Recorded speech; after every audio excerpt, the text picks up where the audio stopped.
السلام علیکم ورحمۃ اللہ وبرکاتہ۔ میرے پیارے دوستوں، جتنے بھی لوگ لائیو دیکھ رہے ہیں، آپ سب سے گزارش ہے کہ اس لائیو پروگرام کو جو ہے آپ واٹس ایپ گروپ میں اور اپنے فیس بک پر جو ہے شیئر کر دیجیے، تاکہ زیادہ سے زیادہ لوگ جو اس میں شامل ہو سکیں۔ حافظ وقاری شمس تبریز رضوی صاحب ہیں جو آج ہمارے گیسٹ ہیں، اور ان سے ہی بات چیت ہوگی۔ اور حضرت ایک جو ہمارے معاشرے میں برائی عام ہے، جس کے تعلق سے ہمارے قطر سے مصطفیٰ علی بھائی کمنٹ کیے ہیں کہ حضرت گاؤں میں جو دہیز کا معاملہ چل رہا ہے، لین دین، اس پہ کچھ نظر ڈالیے کہ آج دیکھیے کہ مطلب جاہل تو لیتا ہی ہے، لیکن پڑھا لکھا بندہ بھی حضرت میں نے دیکھا ہے کہ کوئی نہ کوئی بہانے سے وہ بھی دہیج لے ہی لیتا ہے۔ لڑکی والے کو کیا کہا جاتا ہے کہ دیکھیے کہ ہمارے لڑکا کے لیے فنا گاؤں سے رشتہ آیا تھا، 4 لاکھ روپیہ دے رہا تھا، مانگ تو کچھ نہیں ہے، باقی آپ سوچ لیجیے۔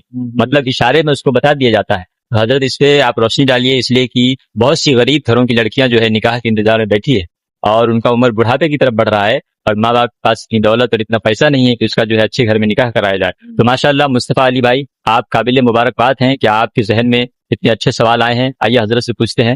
حضرت آپ اس کے جواب کے ساتھ۔ بالکل، یہ بات حقیقت پر مبنی ہے۔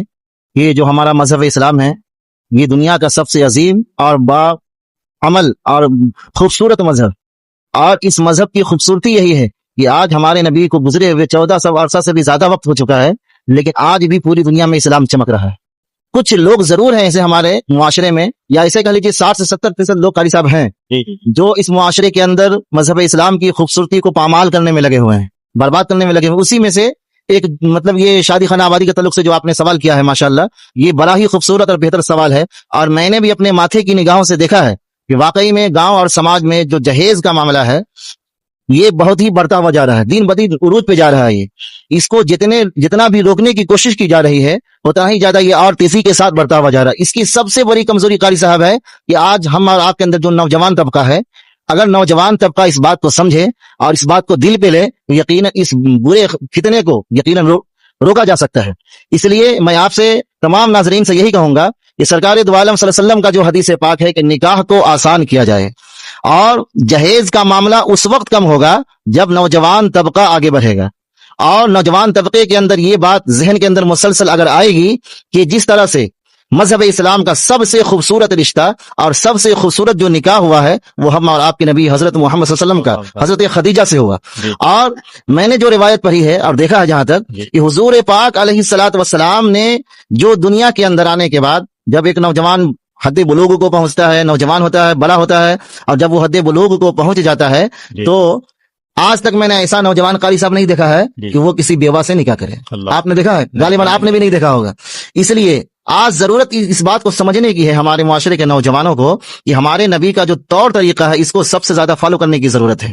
تو گویا کہ ہمارے نبی صلی اللہ علیہ وسلم نے جو سب سے پہلا نکاح فرمایا وہ ایک بیوہ خاتون سے فرمایا، اور اس بات کو ثابت کر دیا کہ بیواؤں کا حق مکمل طور سے ادا کیا جائے۔ لیکن آج ہمارے معاشرے میں بیواؤں کو لوگ نظر انداز کرتے نظر آ رہے ہیں۔ اتفاق سے اگر کسی کا شوہر شادی کے 2 سال کے بعد ہی اگر گزر جائے یا انتقال کر جائے تو نتیجہ یہ دیکھنے کو ملتا ہے قاری صاحب کہ پھر اس کا دوسرا نکاح کا کوئی انتظام نہیں ہوتا، اور ماں باپ حالانکہ بہت کوشش کرتے ہیں لیکن کوئی بھی نوجوان لڑکا یا مرد تیار نہیں ہوتا، اور یہی وجہ ہے کہ معاشرے میں زنا جیسی خطرناک گناہ عام ہوتے جا رہی ہے۔ دیکھیے تنویر علی بھائی کی طرف سے کمنٹ آیا ہے، جی ماشاءاللہ، اللہ تعالیٰ آپ دونوں کو سلامت رکھے۔ آمین بھائی، اللہ تعالیٰ آپ کو بھی سلامت رکھے۔ ماشاءاللہ ماشاءاللہ۔ جی، تو بیواؤں پر رحم کیا جائے، اور جہیز کا جو معاملہ ہے، جہیز کو روکنے کے لیے تمام نوجوانوں کو آگے آنا ہوگا۔ اور قاری صاحب میں نے اپنے ماتھے کی نگاہوں سے دیکھا ہے کہ جو لوگ ماشاءاللہ سنت طریقے پر اور اپنے اعتبار پر، یعنی اپنا روپیہ پیسہ بارات کے موقع پر بھی خرچ کرتے ہیں، یہاں تک کہ لڑکی والوں سے کوئی لین دین نہیں کرتے ہیں وہ، اور بالکل سنت طریقہ پہ اگر کوئی گیسٹ ان کے جا رہے ہیں یا 10 لوگ بارات کے طور پہ جا رہے ہیں تو وہ 10 لوگوں کا بھی انتظام 2% طبقہ ہے ایسا آج کے دور میں ہندوستان میں خاص طور سے کہ وہ باراتیوں کا بھی انتظام خود کرتے ہیں، اور یہاں تک کہ لڑکی کے کپڑے کا، ان کے جوڑے کا، ان کی ضرورت کا مکمل خیال کرتے ہیں۔ اور اس طریقے سے جب وہ نکاح خوانی کرتے ہیں تو میں نے دیکھا ہے کہ اس کے اندر اور برکتوں کا نزول ہوتا ہے۔ جی بالکل، اس کے اندر بھی کہنا حضرت کی برکت والا وہ نکاح ہے جس میں کم سے کم خرچ ہو۔ بالکل بالکل حقیقت بات ہے یہ۔ تو اس لیے یہ جہیز اس وقت رکے گا جب تمام کے تمام نوجوان کو آگے آنا ہوگا اور اس پر ثابت قدمی کے ساتھ جمنا ہوگا، تب جا کر کے یہ جہیز جیسی خطرناک لعنت کو روکا جا سکتا ہے۔ حضرت یہ نوجوان ایک بہانہ یہ کرتے ہیں کہ یار ہمارے ماں باپ لے رہے ہیں کیونکہ بہن کی شادی میں دیے تھے، تو بتائیے کہ ماں باپ تو اب بوڑھے ہو گئے، اور ماں باپ کا جو ہے سوال و جواب اس نوجوان سے نہیں ہوگا، نوجوان کو اپنے قبر میں اپنا حساب و کتاب دینا ہے۔ تو نوجوان کو جو ہے حضرت نوجوان کو جو حضرت کے مطلب نوجوان جو ہے جو شادی کا ارادہ رکھا ہے وہ تو مرد ہے نا، پھر اس کو اتنا ڈرنے کی کیا ضرورت؟ وہ اپنے باپ کو کہے کہ میں کما کر کے جو ہے اپنے ولیمے کا خرچہ نکالوں گا۔ لوگ کیا کہتے ہیں، اگر دہیج نہیں بھی لیتے حضرت تو اتنا تو ضرور ڈیمانڈ ہوتا ہے کہ دونوں طرف کا کرایہ اور لڑکی اور لڑکا دونوں طرف کا کپڑا سب لڑکی والے پہ ڈال دیتے ہیں۔ بتائیے کتنا بڑا ظلم ہے۔ نہیں، یہ تو بالکل سراسر شریعت مطہرہ کے نوجوانوں کو موٹیویٹ کیجیے کہ بھائی اللہ نے آپ کو مرد بنایا ہے، آپ کے بازو میں طاقت ہے، پھر آپ کیوں لڑکی والوں سے بھیک مانگتے ہیں؟ بالکل بالکل۔ اور مذہب اسلام کا رکنوں میں سے ایک رکن یہ بھی ہے کہ آپ شادی اسی وقت کیجئے جب آپ مالک نصاب ہو، آپ اپنی زوجہ کا مکمل طور سے خیال رکھنے کی طاقت ہو آپ کے پاس۔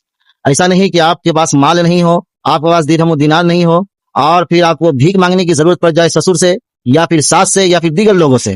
تو ایسے لوگوں کو میں یہی پیغام دوں گا کہ آپ اپنے بلبوتے اور اپنی طاقت کی بنیاد پر نکاح کیجئے، کیونکہ ہمارا جو مذہب اسلام ہے بہت ہی خوبصورت مذہب ہے اور ہمیں یہی سکھاتا ہے کہ جب تمہارے پاس قوت ہو، اتنی صلاحیت ہو کہ تم اپنا خرچہ اور اپنی بیوی کا خرچہ اطمینان کے ساتھ اٹھا سکو گے تو ہی نکاح کرنا چاہیے۔ یہ ماشاءاللہ صادق بھائی بول رہے ہیں کہ دونوں طرف کا کرایہ اور لڑکا لڑکی کا کپڑا، لڑکی لڑکا کا کپڑا سب لڑکی والوں سے لیا جاتا ہے۔ یہ بالکل شریعت کے خلاف ہے۔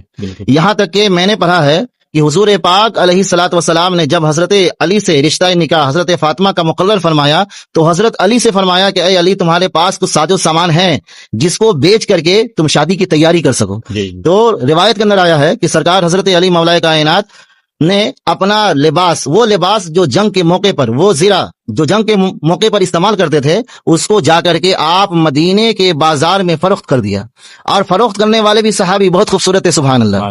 انہوں نے حضرت علی سے زرہ خریدا اور زرہ خریدنے کے بعد حضرت علی سے پوچھا، اے علی، آپ کو ضرورت کیوں پڑ گئی کہ اس زرہ کو بیچنا پڑا، جبکہ آپ بہادر ہیں اور بے شمار جنگ کے اندر آپ جاتے ہیں، آپ فتح یاب ہو کر کے آپ آتے ہیں، لیکن آخر پریشانی کی آ گئی کہ آپ جو ہے اس زرہ کو بیچنے کے لیے مدینے کے بازار میں آ گئے۔ تو حضرت علی ارشاد فرماتے ہیں کہ دراصل مجھے شادی کی تیاریوں کے لیے ضرورت کا سامان خریدنا ہے۔ دیکھیے آج علی علی کہنے والے بے شمار لوگ ہیں، لیکن علی کے علی کے طور طریقے سے بہت کوسوں دور ہے لوگ آج۔ اس لیے جتنے بھی علی کو ماننے والے ہیں ان سے میں گزارش کروں گا کہ سرکار حضرت علی نے اپنے لباس کو بیچ دیا، لیکن بیچنے جس صحابی سے انہوں نے وہ بیچا، وہ صحابی بھی خوش نصیب تھے، وہ خرید لیے اور خریدنے کے بعد واپس تحفہ کے طور پر ان کو پیش فرما دیا کہ یہ ہماری طرف سے آپ کو تحفہ ہے۔ مطلب حضرت علی کا بھی کام ہو گیا اور شادی کی ضرورت کا سامان کا اخراجات بھی ہو گیا۔ اس لیے کہا گیا ہے کہ آپ شریعت پر مکمل طور سے چلیے تو یقیناً اللہ پاک بھی آپ کی مدد فرمائے گا۔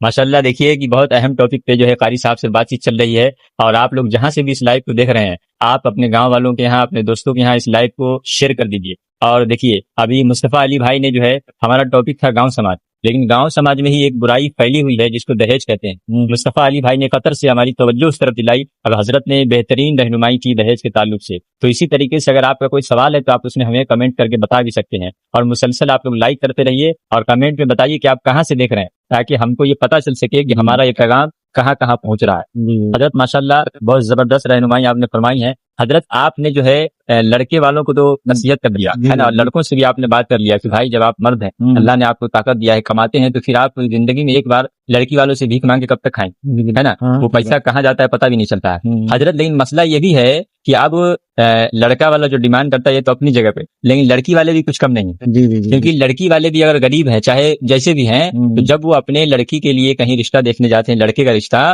تو لڑکا کو یہ نہیں دیکھتے کہ لڑکا باخلاق ہے، اچھا ہے، نمازی ہے، دین پہ عمل کرنے والا ہے نا، اچھا کماتا ہے، یہ نہیں، سب سے پہلے دیکھتے ہیں کہ لڑکا کا گھر کتنا بڑا ہے، کماتا کتنا ہے نا۔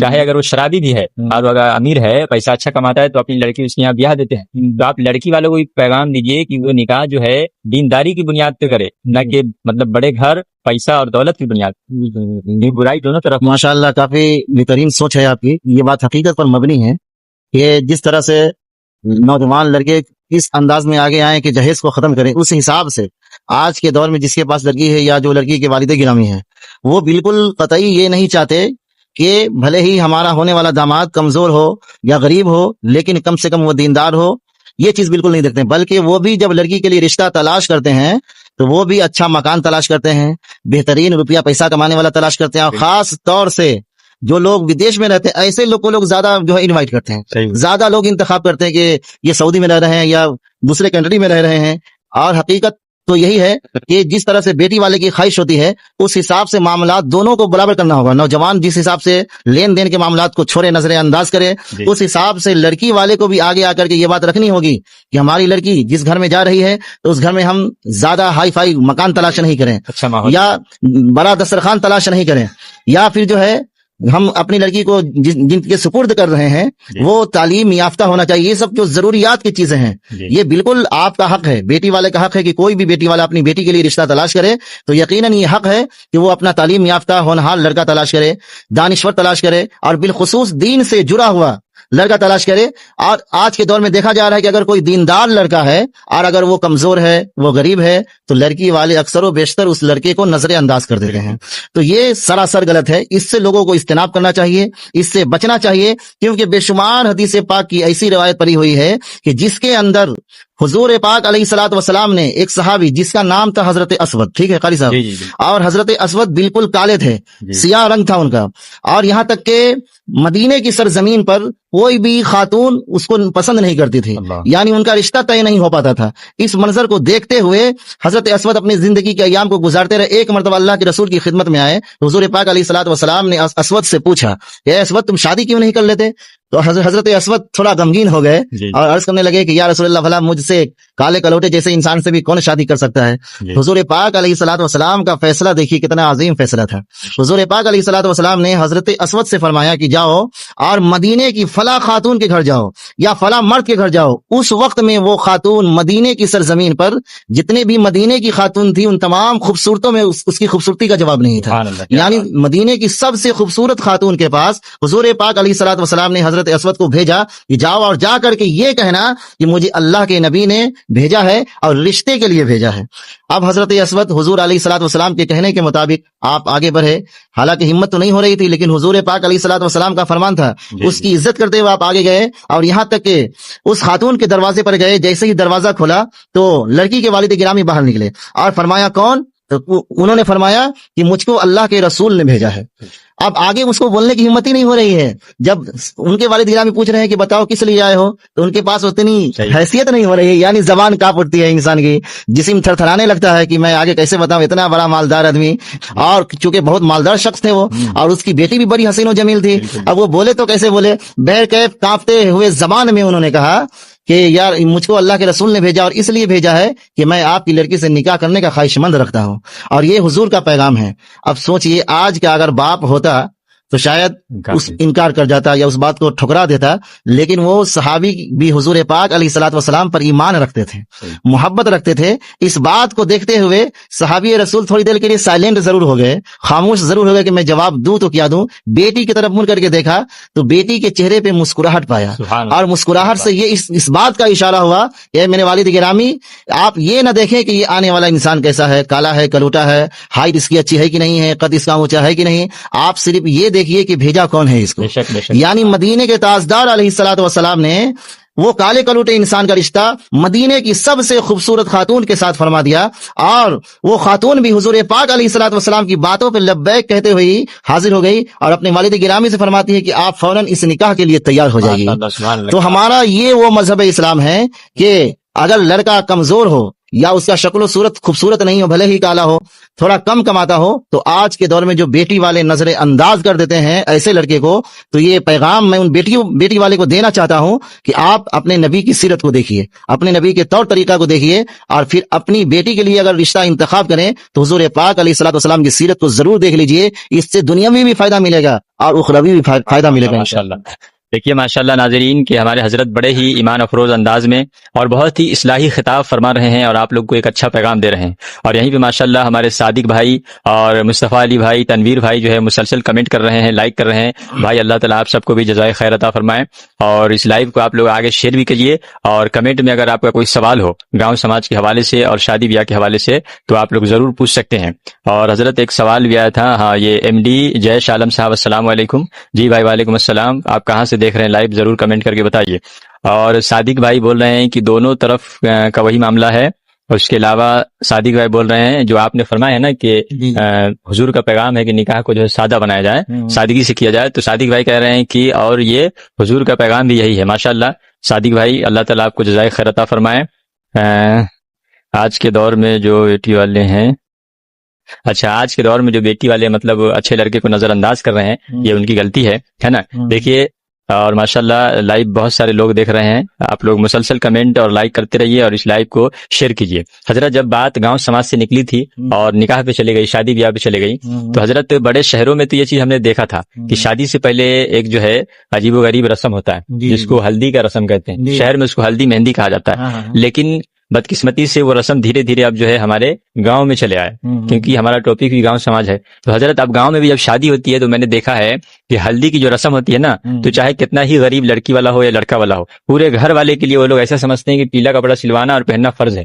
اور اس کے علاوہ پھر جو ہے عجیب عجیب چیز کرتے ہیں، چراغ جلاتے ہیں، موم بتی جلاتے ہیں، اور مطلب ایک دم غیر مسلموں والا رسم ایسا فیل ہوتا ہے، اور کیا کچھ کرتے ہیں. تو اس پہ تھوڑا روشنی ڈالیے کہ نکاح تو مطلب ایک دم سادگی والا تھا. یہاں تک کہ میں نے ایک بیان میں سنا تھا کہ ایک صحابی رسول تھے، ان کا نکاح ہو گیا اور حضور علیہ السلام کو خبر تک نہیں دیا گیا. تو آپ نے کل ہو کے پوچھا کہ میں تمہارے جسم پہ مطلب ہلدی کے اثرات دیکھ رہا ہوں، تو انہوں نے کہا کہ یا رسول اللہ کل جو ہے رات میں میرا نکاح تھا. بتائیے، مطلب نکاح کو اتنا سادہ اور سمپل صحابہ کرام کرتے تھے.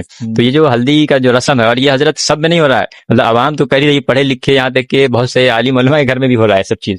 اور آپ بتائیے تو وہ بولتے ہیں کہ بھائی رسم ہے، کوئی سنتا نہیں ہے. تو اس ٹاپک پہ بھی تھوڑا روشنی ڈالیے. دیکھیے، یہ جو شادی بیاہ کے معاملات میں خاص طور سے جس طرح سے شہروں کا رواج بن چکا ہے کہ لوگ جو ہے اور بچیوں کو یا بچیوں کی غالباً خواہش ہوتی ہے، بالخصوص گھر کی جو لیڈیز ہوتی ہے یا فیمیل ہوتی ہے، ان لوگوں کا جو معاشرہ، ان لوگوں کا جو ماحول ہے کہ وہ پیلا کپڑا ہونا ہی چاہیے اور ہر لوگوں کو ہونا چاہیے. تو میرے حساب سے شریعت میں قاری صاحب قبلہ اس کی کوئی قید نہیں ہے. بالکل شریعت اس بات کو ناپسند کرتا ہے کہ اس طریقے کا ماحول بنے، کیونکہ جب مذہب اسلام ہی یہ کہہ رہا ہے کہ شادی کم خرچے میں کیا جائے تو یقیناً وہ سکون کی شادی ہوتی ہے، برکت والی شادی ہوتی ہے. تو ظاہر سی بات ہے کہ جس شادی میں فضول خرچ زیادہ بڑھ جائے، اور فضول خرچ کرنے والے کو حضور پاک علیہ الصلوۃ والسلام نے شیطان کا بھائی قرار دیا ہے. آپ اندازہ فرمائیے کہ جس شادی میں فضول خرچ ہو اور شیطان کو وہاں پر جو ہے بڑھاوا دیا جائے، شیطان کے طور طریقے کو فالو کیا جائے، تو یقیناً وہ شادی خانہ آبادی نہیں بلکہ شادی خانہ اس کو بربادی کہا جائے. اور یہی وجہ ہے کہ شادی خانہ آبادی آج کے دور میں ہو تو رہی ہے، لیکن سال بھر کے بعد یا 2 سال کے بعد وہ بربادی کی منزل تک پہنچ جاتا ہے، طلاق کی بھی نوبت آ جاتی ہے. اس لیے میں تمام ناظرین سے یہ گزارش کرنا چاہوں گا کہ شادی خانہ آبادی میں جو یہ پیلے کلر والا جو کپڑا کا جو ماحول بنا ہوا ہے، اس کو روکا جائے اور اس سے اجتناب کیا جائے، اس سے پرہیز کیا جائے، کیونکہ ہمارا جو ایمان ہے وہ حضور پاک علیہ الصلوۃ والسلام کی محبت کی ہی اصل پہچان ہے. اور حضور پاک علیہ الصلوۃ والسلام نے جس بات کو پسند فرمایا ہے وہ یہی ہے کہ شادی میں کم خرچی کیا جائے، فضول خرچی سے اجتناب کیا جائے. جس طرح سے قاری صاحب قبلہ آپ نے کہا کہ جو ہے لڑکیاں جو ہے پیلا کپڑا سلواتی ہے یا جتنی بھی خاتون ہوتی، جی جوان بوڑھے سب کے سب سلواتے ہیں، تو گویا کہ یہ بھی فضول خرچ ہے. اور ساتھ میں نوجوان طبقہ بھی اس میں زیادہ ملوث ہے کہ شادی خانہ آبادی میں پٹاخے کا انتظام جم کے کرتا ہے، اور ایک ہی رات میں یا ایک ہی دن میں وہ ہزاروں روپے کے پٹاخے پھوڑ کر کے اس پیسے کو برباد کرتے ہیں. گویا کہ وہ پٹاخے کا چھوڑنا اور پیلے لباس کا استعمال کرنا، یہ دونوں چیزیں شریعت میں ایسی آ گئی ہے جس سے شادی خانہ آبادی برکت کی طرف نہیں بلکہ بے برکتی کی طرف بڑھتی ہوئی نظر آ رہی ہے. اس لیے میں تمام ناظرین سے گزارش کروں گا کہ آپ شادی خانہ آبادی کو جس طرح سے نکاح کو آپ آسان بنا رہے ہیں، گھر کے ماحول کو اور گھر کے خرچوں پر بھی آپ پرہیز کیجیے، اجتناب کیجیے، تاکہ وہ شادی خانہ آبادی مکمل طور سے سکسیس ہو جائے. جیسے کہ آپ نے شادی کی بات چلی تو لگے ہاتھوں آپ نے تو کلیئر کر دیا، لیکن ابھی بھی ہم دیکھ رہے ہیں کہ جو جری اور سلائی والے جو پردیش میں نوجوان رہتے ہیں، جو دینی تعلیم بہت دور ہیں، حضرت وہ شادی میں کیا کرتے ہیں کہ دونوں ہاتھ پھیلا دیتے ہیں اور مہندی لگواتے ہیں. اور اگر کے ہاتھ میں مہندی نہیں لگائے تو عوام میں ایک بات یہ رائج ہے کہ ایک چھوٹی انگلی ہے، چنگلی کنگلیاں اس میں وہ مہندی لگاتے ہیں، یہاں تک بولتے ہیں یہ سنت ہے. بتائیے. اور ایک تو یہ ہو گیا. اور دوسرا چیز کی جب ہلدی لگواتے ہیں نوجوان لڑکے لوگ تو وہ غیر محرم عورتوں کے بیچ میں بیٹھ جاتے ہیں، مطلب بہت سے لوگ تو انڈر ویئر پہن کے بیٹھ جاتے ہیں اور پورے جسم میں ہلدی لگواتے ہیں. یہ مہندی اور جو ہلدی اس طرح لگواتے ہیں، اس پہ روشن ڈال دیجیے آپ، شرعی حکم بیان فرمائیے. جی اس میں مسئلہ یہی ہے کہ جس طرح سے پہلے مہندی والی باتوں پہ ذکر کیا جائے کہ مہندی جو ہے عورتوں کے لیے زینت ہے. مذہب اسلام میں جو شریعت میں ہمارے نبی نے فرمایا ہے کہ مہندی عورتوں کے لیے خوبصورتی، اس کے لیے زینت ہے، وہ اگر ہاتھوں میں لگائے یا پیروں میں لگائے ان کے لیے خوبصورتی وہ پیدا کرتی ہے. لیکن یہی مہندی کے بارے میں شریعت نے یہ پیغام دیا ہے کہ مہندی چاہے مرد پورے ہاتھ میں لگائے یا پھر ایک انگلی کے اندر صرف لگائے تو بھی وہ حرام ہے. اس سے اجتناب کرنا، اس سے پرہیز کرنا نوجوان کو بالخصوص ضروری ہے.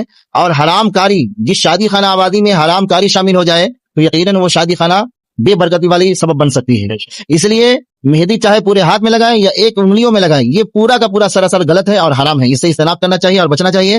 اور ساتھ ہی ساتھ جس طرح سے آپ نے فرمایا کہ نوجوان طبقہ یا جو دولہا بنتا ہے جی جی وہ جو ہے غیر محرم عورتوں کے درمیان بیٹھ جاتا ہے اور ستر عورت کھول کر کے بھی بیٹھ جانا ہے. تو ستر عورت کا چھپانا بالکل واجب ہے, فرض عین ہے. اور ستر عورت کو جس شادی کی محفل میں کھول دیا جائے تو یقیناً وہاں سے مذہب اسلام کمزور ہوتا ہوا نظر آتا ہے. اس لیے میں تمام ناظرین سے اور تمام نوجوانوں کو یہ پیغام دینا چاہتا ہوں اس لائیو کے ذریعے سے کہ آپ اگر ہلدی لگوانا ہی چاہتے ہیں تو آپ محرم کے ساتھ لگوا لیں, والدہ سے لگوا جی لیں. اپنی ماں کے ہاتھوں سے لگوا لیں جی. یا خالہ کے ہاتھوں سے لگوا لیں. اور محرم وہ لوگ ہیں جس سے نکاح نہیں کیا جا سکتا ہے, اس لیے آپ محرم سے لگائیں. غیر محرم سے بالکل بہت سارا نوجوان جو ہے وہ کیا کرتا ہے کہ وہ بھابھی گھر میں ہوتی ہے تو بھابھی سے بھی لگوا لیتے ہیں, حالانکہ بھابھی کا بھی جسم کو چھونا ان کے لیے حرام ہے. اس طرح سے کیا ہوتا ہے کہ نوجوان گناہوں میں مکمل طور سے ملوث ہوتے جاتا ہے اور شادی کی جو تقریب شروع ہوتی ہے وہ گناہوں سے شروع ہوتی ہے. اور جس کام میں گناہ بڑھ جائے اور نیکی ختم ہو جائے تو یقیناً وہ فائدہ نہیں بلکہ بے برکتی کا سبب بن جائے گی. جی ماشاء اللہ, بہت اچھی رہنمائی فرما رہے ہیں نکاح کے حوالے سے, شادی کے حوالے سے. اور مسلسل صادق بھائی کا کمنٹ آ رہا ہے, تنویر بھائی کا, اور عالمگیر راجہ صاحب السلام علیکم. جی بھائی وعلیکم السلام. عالمگیر بھائی آپ کہاں سے دیکھ رہے ہیں کمنٹ کر دیجیے اور لائیو کو شیئر کر دیجیے تاکہ زیادہ سے زیادہ لوگ جو ہے اس سے فائدہ اٹھاتے رہے. حضرت اب شادی بیاہ کا جو موضوع چل رہا ہے تو اب اس میں نوجوانوں کی طرف سے خاص کر کے کیا ہوتا ہے, جو اس کے دوست ہوتے ہیں نوجوان لوگ, وہ نوجوان جو پریشر ڈالتے ہیں کہ بھائی تمہاری شادی ہو رہی ہے جس میں ڈی جے بجنا چاہتے ہیں. اور ہمارے گاؤں میں بھی ایسا ماحول بنتے جا رہا ہے اور بہت سے گاؤں میں ماحول ہے کہ لڑکا نہ چاہتے ہوئے بھی اپنی دوست کی فرمائش کو پوری کرنے کے لیے جو ہے ڈی جے کا بندوبست رکھتا ہے. اور کیونکہ گھر والے بہت سارے دیکھ جائے کہ شادی والی رات میں یا اس کے کل ہوتے میلاد محفل کا انعقاد کرتے ہیں. ہوتا یہ ہے پہلے سے 1-2 گھنٹہ میلاد ہوتا ہے اور جیسے میلاد ختم ہوا مولانا صاحب چلے گئے, اس کے بعد ڈی جے کا اہتمام ہوتا ہے. اور ڈی جے تو سمجھیے ڈی جے, پھر اس کے بعد بہت سے کیا کہتے ہیں شراب کا انتظام کرتے ہیں اپنے دوست کو خوش کرنے. بتائیے شادی جو سنت تھا, جو اللہ کی رضا کا کام تھا, شادی کو کرنے کے لیے کئی سارے حرام کام کیے جاتے ہیں. شراب ڈی جے ذرا اس پہ روشنی ڈالی اور نوجوانوں کو سمجھائیے کہ بھائی شادی ہو جو ہے نتنیا تو بننے جا رہا ہے ڈی جے یہ لا کے ناچ رہا ہے, اس پہ تھوڑا روشنی ڈال دی. بالکل, دیکھیے یہ جیسا کہ آپ نے کہا کہ 2 گھنٹہ یا 1 گھنٹہ میلاد شریف ہوتا ہے اور بعد میں جو ہے ڈی جے کا اہتمام ہوتا ہے, ڈانس ہوتا ہے اور ڈانسنگ پروگرام ہوتا ہے. تو گویا کہ اس طریقے کے فعل کو اور اس طریقے کے معاملات کو جو بھی نوجوان انجام دے رہے ہیں تو گویا کہ ان کا شریعت سے کوئی محبت نہیں ہے, کوئی رشتہ نہیں ہے. کیونکہ حالانکہ وہ بظاہر تو مسلمان رہتے ہیں, کلمہ پڑھتے ہیں, نماز پڑھتے ہیں اور ایک دوسرے سے ملاقات بھی مطلب رکھتے ہیں, لیکن حقیقت میں شادی خانہ آبادی کے ماحول میں پتہ چلتا ہے کہ اس کے اندر مکمل طور سے ایمان کی کتنی قوت باقی ہے اور ایمان اس کا کتنا مضبوط ہے. تو گویا کہ جس شادی خانہ آبادی کو میلاد کی محفل سے آپ نے شروع کیا اور بعد میں آپ ڈی جے بجا کر کے اس کا النگھن کر رہے ہیں یا اس کو پامال کر رہے ہیں, تو گویا کہ نیکی کرنے کے بعد گناہ بہت ہی زیادہ کرنا وہ نیکیوں کو بھی زائل کر دیتا ہے, نیکیوں کو بھی ختم کر دیتا ہے. حالانکہ حدیث پاک میں یہ ہے کہ نیکی گناہ کو مٹا دیتی ہے, لیکن میلاد کے بعد اگر آپ ڈی جے کا اہتمام کرتے ہیں, گانا بجانا کرتے ہیں, تو گویا کہ آپ اپنی نیکیوں کو ختم کر رہے ہیں, نیکیوں کو فنا کر رہے ہیں. اس لیے یہ بالکل سراسر غلط ہے اور یہ حرام ہے, اور حرام کام سے 100% اجتناب کرنا چاہیے اور بچنا چاہیے اور پرہیز کرنا چاہیے. ماشاء اللہ, دیکھیے بہت ہی زبردست جو ہے رہنمائی قاری صاحب بلا فرما رہے ہیں. اور شادی میں پھیلی ہوئی برائیوں کے تعلق سے جو ہے بہت زبردست اصلاحی موضوع پر بات چیت چل رہی ہے. مسلسل آپ لوگوں کا کمنٹ موصول ہو رہا ہے, کوئی ماشاء اللہ سبحان اللہ کہہ رہے ہیں, کوئی سلام کر رہے ہیں اور کوئی اپنے سوالات کو جو ہے پیش فرما رہے ہیں. تو بہت اچھی بات ہے. اگر آپ لوگ چاہتے ہیں کہ اس طریقے کی چیز آپ لوگ کو ملتی رہے, ہم اسی طریقے سے آپ لوگوں کے لیے بہترین پروگرام جو ہے لائیو اور ویڈیوز کی شکل میں لاتے رہیں, تو آپ جو ہے ہمارے اس پیج کو فالو کر لیجئے. اس کے علاوہ یوٹیوب پہ بھی ہمارا چینل آپ کو ملے گا, وہاں پہ بھی آپ سبسکرائب کر لیجئے. اور ابھی جہاں سے بھی آپ یہ لائیو سیشن کو دیکھ رہے ہیں کمنٹ میں ضرور بتائیے کہ آپ کہاں سے دیکھ رہے ہیں. ابھی تک حضرت میری معلومات کے مطابق جیسا کہ کمنٹ آیا تھا کہ کچھ لوگ قطر سے دیکھ رہے ہیں اور کچھ لوگ نیپال سے ہیں اور کچھ لوگ جو ہے ہندوستان کے مختلف شہروں سے دیکھ رہے ہیں, ممالک سے دیکھ رہے ہیں. جی, تو سمجھیے یہ انٹرنیشنل ہمارا جو ہے لائیو پروگرام چل رہا ہے, تو بڑی خوشی کی بات ہے. اور لائک بھی آپ لوگ کرتے رہیے. اور شادی بیاہ کا جو موضوع چل رہا ہے, تو حضرت شادی بیاہ میں جو ہے آپ کچھ اور نصیحت فرمانا چاہیں گے جس پر آپ کی نظر گئی ہو, اور آج آپ اس ناظرین کو مطلب جو دیکھ رہے ہیں ان کو کیا پیغام دینا چاہتے ہیں وہ پیغام بھی دیجیے, اور تاکہ لائیو کو پھر جو ہے ختم بھی کیا جائے, وقت بھی کافی ہو رہا ہے, تو آپ کچھ پیغام دیجیے. اور جی, یہ جو بھی لائیو ہوا ہے اس کے اندر جتنی بھی باتیں شیئر کی گئی ہے کہی گئی ہے آپ لوگوں سے کہ شادی خانہ آبادی میں فضول خرچی سے بچنا چاہیے, کیونکہ فضول خرچی کرنا شیطانوں کا عمل ہے اور ہم لوگ ایمان والے ہیں اور ہمیں اپنے رب کی طرف پلٹنا ہے, واپس جانا ہے. تو گویا کہ اپنے رب کی طرف اپنے کیے ہوئے کاموں کا حساب بھی دینا ہے. تو اس لیے میں تمام ناظرین سے یہی گزارش کروں گا کہ شادی خانہ آبادی بالکل سادگی طریقے سے کیجیے, کم خرچے میں کیجیے, نکاح کو بالکل آسان بنائیے تاکہ زنا کرنا مشکل ہو جائے. آج حالات یہ ہیں کہ زنا کرنا آسان ہے اور نکاح مشکل ہے. اور نکاح کے تعلق سے ایک بات میں اور اپنے دل کی بات شیئر کرنا چاہتا ہوں, اور وہ باتیں یہ ہیں کہ آج مسلم لڑکیاں ایک نہیں بلکہ کئی 100 کی تعداد میں اور غیروں کے قبضے میں جاتی نظر آ رہی ہیں, اور گویا کہ لو میرج کا معاملہ اتنی تیزی کے ساتھ پروان چڑھتا ہوا نظر آ رہا ہے. اور ہر آدمی اس بات کو جانتا ہے کہ اگر کسی بیٹی کا رشتہ کہیں پہ طے کیا جائے گا تو اس کو ایک موٹر سائیکل چاہیے, پلس میں 2 لاکھ روپیہ چاہیے, مطلب کرنا پڑتا ہے. سے کم میں شادی ہوتی نہیں. جی. تو گویا کہ سارا جو خرچے کا بوجھ ہے وہ بیٹی والے پہ ہی ڈال دیا جاتا ہے. اور اس لیے قاری صاحب مجھے لگ رہا ہے کہ بیٹی والے جو ہے یا لڑکیاں جس کی شادی نہیں ہو پا رہی ہے, ایج زیادہ ہو جاتی ہے, تو گویا کہ وہ کسی کے عشق میں گرفتار ہو جاتی ہے اور محبت میں گرفتار ہو کر کے وہ غلط قدم اٹھا لیتی ہے. اس کی خاص وجہ یہی ہے کہ آج ہم نے شریعت کو مکمل طور سے فالو کرنا چھوڑ دیا ہے, اس کے اوپر عمل کرنا چھوڑ دیا ہے. کاش کہ ہم لوگ کا یہ عمل بن جائے کہ ہم اپنے شریعت کو دیکھیں اور اس کے عین مطابق اگر ہم شادی خانہ آبادی کو انجام دیں تو یقیناً آج بھی یہ نکاح آسان ہو سکتا ہے. ماشاءاللہ ناظرین, تو آپ سب جہاں سے بھی دیکھ رہے ہیں یقیناً آپ سب کو بہت معلومات میں اضافہ ہوا ہوگا اور بہترین گفتگو, اصلاحی گفتگو ہوئی ہے. اور یقیناً اگر آپ کسی گاؤں سے تعلق رکھتے ہیں تو یہ آپ کی گاؤں کی برائی کو ختم کرنے کے لیے یہ باتیں کافی ہے اگر آپ اس پہ عمل کرتے ہیں. اور یہ باتیں صرف گاؤں والوں کے لیے نہیں بلکہ شہروں والوں کے لیے بھی ہو گیا, کیونکہ اس میں جن برائیوں کا ذکر ہے وہ تو شہر میں آلریڈی پہلے سے ہی ہو رہا ہے. اور آپ لوگ جو ہے اس ویڈیو کو بہت سے لوگ حضرت دہلی, ممبئی, احمد آباد اور جو شہروں میں رہتے ہیں تو 10 بجے کے بعد 11 بجے 12 بجے ان کی چھٹی ہوتی ہے. تو اگر آپ بعد میں بھی اس لائیو کو دیکھ رہے ہیں تو آپ اس میں کمنٹ کر دیجئے کہ آپ کہاں سے دیکھ رہے ہیں. اگر آپ کا کوئی سوال ہو تو وہ بھی آپ پوچھ سکتے ہیں, ہے نا. اور اگلا لائیو پروگرام جو ہے یہ کس موضوع پر رکھا جائے وہ آپ لوگ کمنٹ میں بتائیے, تو جس تعلق سے زیادہ کمنٹ ہمیں موصول ہوگا نا ملے گا, انشاءاللہ اسی ٹاپک پہ بات کیا جائے گا. کیونکہ ہمارا مقصد جو ہے لائیو کرنے کا یہی ہے کہ سماج میں ایک اچھا پیغام جائے اور لوگ جو ہے شریعت پر عمل کریں اور فضولیات سے اور گناہوں سے بچیں, ہے نا حضرت. تو آپ لوگ سے انہی ساری باتوں کے ساتھ جو ہے ہم اجازت چاہتے ہیں. ہم سب کو اجازت دیجیے اور اللہ تعالیٰ تمام دیکھنے والوں کو جو ہے دین و دنیا کی ڈھیروں بھلائیاں نصیب فرمائے. چلیے خدا حافظ. السلام علیکم ورحمۃ اللہ وبرکاتہ.